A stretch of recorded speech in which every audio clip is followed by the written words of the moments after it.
Guys आपने एक से एक अतरंगी मिठाई बनते हुए देखी होगी, लेकिन आपको जो आज मैं मिठाई दिखाने वाला हूँ शायद ही आपने देखी होगी। इस मिठाई का साइज इतना बड़ा होता है कि अगर आप 1 किलो मिठाई खरीदेंगे सिर्फ एक पीस चढ़ने वाला है। और इसको बनाने का तरीका बहुत ही अतरंगी और बहुत जबरदस्त होने वाला है, तो वीडियो को एंड तक देखना। गारंटी है कि आपको मजा तो आएगा ही, आपके मुंह में पानी भी आ जाएगा। जहां तक आपकी नजर जाएगी हर जगह आपको खजला बिकते हुए दिख जाएगा। यहाँ की नुमाइश का खजला बहुत ज्यादा फेमस है। चलते हैं दुकान के अंदर, दिखाते हैं किस तरीके से शानदार मिठाई तैयार होती है। तो गाइस खजला की मिठाई बनाने के लिए सबसे पहले यहाँ पर लोइयां बनाई जा रही हैं। ये जो आप सामने मैदा देख रहे हो ये रात में तैयार की गई थी। खजला बनाने के लिए मैदा लगभग 12 घंटे पहले तैयार की जाती है। तो गाइस सबसे पहले सिर्फ लोई के टुकड़े करे गए थे। अब इसमें बीच में घी बन के इसकी परत बनाई जा रही है। देखो इस तरीके से खजला की लोई बनती है। ये देखो भाई पूरा एकदम पैक करके अच्छे से। तो फाइनल लोई अब तैयार हुई है। पहले सिर्फ मैदा को तोड़ा गया था भैया, सिर्फ साइज की मैदा ली गई थी। अब उसको देखो बेल के, ये क्या चीज है, घी है क्या भैया?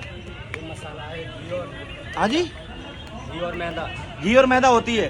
तो ये देखो भाई इस तरीके से बेल के और इसको चपटा करके फिर इस तरीके लोई तैयार होती है। तो ये कैसे पहचानते हो कौन सी हमारी फाइनल लोई है, कौन सी पहले बनाई थी वो कैसे पहचानते हो? इस पे मसाला चिपका हुआ है, आ जाता है। अच्छा, तो ये देखो इसमें मसाला लगाया और स्पीड देखो भाई गजब। देख रहे हो कुछ ही सेकंड में भैया तैयार कर देंगे। ये लो इसको पलटा और भाई इस तरीके से तैयार किया, पैक किया, लगा दिया। तो गाइस लोई बन के आ चुकी है। अब तैयार होगा हमारा खजला। तो आप देख सकते हो इसको बेलने का तरीका सेम भटूरे की तरह, जैसे भटूरा बेला जाता है। तो अब बेलने के बाद में इसको कढ़ाई में डाला जाएगा। खास बात यह है कि एक बार में सिर्फ एक ही पीस तैयार होता है और इसको एक तरफ से फोड़ा जाता है। तो आप देख सकते हो भैया करची मार मार के इसको अच्छे से फोड़ रहे हैं, जिससे कि जब इसको चाशनी में डुबाया जाए तो मिठास अंदर तक पहुंच जाए और खाने में स्वादिष्ट हो।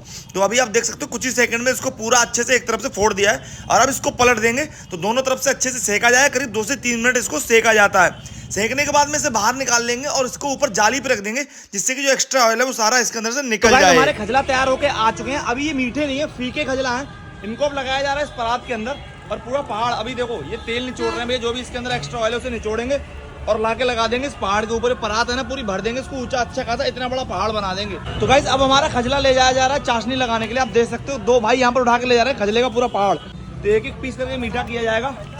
अरे वाह, अच्छा हो गया मीठा। अच्छा जी, चाशनी डाली और यहाँ पर लगा दिया।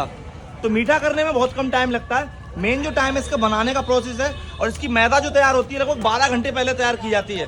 तो अभी सुबह का टाइम है, अभी सिर्फ खजला बनाए जा रहे हैं और इसकी मैदा तैयार हुई थी रात में। भाई ये देखो ढेर देखो आप यहाँ पर, क्या बात है। तो इस तरह की मिठाई शायद ही आपने देखी होगी और ये खास करके मिलती है मेलों में, नुमाइश में। तो अभी हम आ चुके हैं अलीगढ़ की नुमाइश में, जहाँ पर खजला बहुत ज़्यादा फेमस है। लगभग आधा किलोमीटर तक सिर्फ खजला की ही दुकानें हैं, इतना यहाँ पर खजला चलता है। तो गाइज ये हमारी खजला की मिठाई है जो आ रही है, अब दुकान पे जा रही है बनने के बाद में बिकने के लिए। ये देखो उठा के लेके आ रहे हैं 2-2 लोग। अरे वाह, तो देख सकते हो पूरा पहाड़ है यहाँ पर और इसे ला के रख दिया वजन करने के लिए। कांटे पे इसका वजन होगा। ये कांटा भैया इस पे वजन करोगे ना? हाँ वजन जी। तो आप देख सकते हो खजला बनने के बाद में बाहर दुकान पे बिकने के लिए आ चुका है। जहाँ तक आपकी नजर जाएगी हर जगह खजले के ढेर लगे हुए, पहाड़ खड़े हुए हैं बिकने के लिए। तो देख सकते हो कितना हैवी साइज होता है, एक खजले का पीस इतना भारी होता है। ये देखो भाई, तो देखने में भी मजा आ रहा है, खाने में बहुत शानदार होती है ये मिठाई।